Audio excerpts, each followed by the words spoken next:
Capitec is a full retail bank with over 6 million retail customers. What I was alluding to earlier in the conversation is that if you're looking for innovation and no branch infrastructure, that this potentially should have been the investment that you made. It was established in 2001. Yes, and listed in 2002 at like 2 rands a share, and it now trades at like 600 rand a share. So if you bought those, happy days. Market cap 70 billion rand.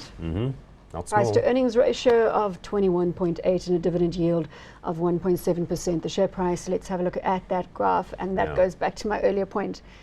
Delightful. What a win. Do you agree with the strategy I'm trying to force Paul into at this stage? Is Capitec one of the best buys in the market?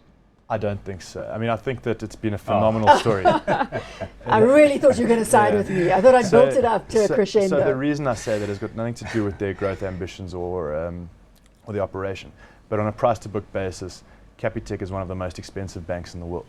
And to justify that price-to-book, you need to generate earnings growth. It has to shoot the lights out repeatedly. Out. And it has to do over 20% earnings growth for 5 years, in my view. So they've just released a trading statement. They've announced that they're going to do between 17 and 20, which sounds like a fantastic number, but it's disappointing.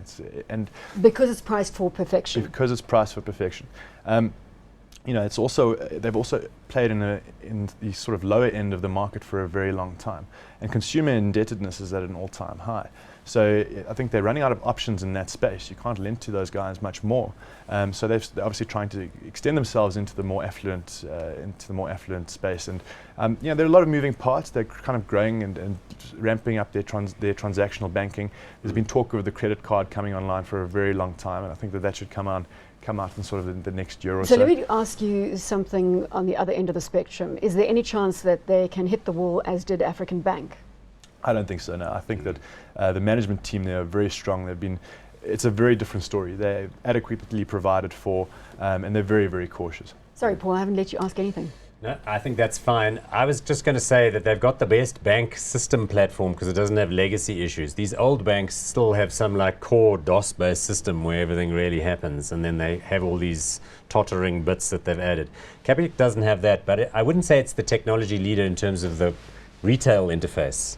It's pretty simple. So if you're looking for a bare bones, not big four banking experience, that's where people go to Capitec. Slightly higher rates of deposits. Surely you've got to give them merit on their banking infrastructure or lack thereof, rather. That's good because it means that you can go in apparently and get an account immediately. You can get up and running fast. There aren't all these sorts of forms and bumps. That's it. We have to call it hot or not, Bjorn. Not hot for me, purely based on valuation. Paul? You know, we owned a few, and I did get a little bit scared by the high valuations relative to its peers. So I'm going to be chicken-hearted, I'm afraid, again, and go with Bjorn on this one as a not hot.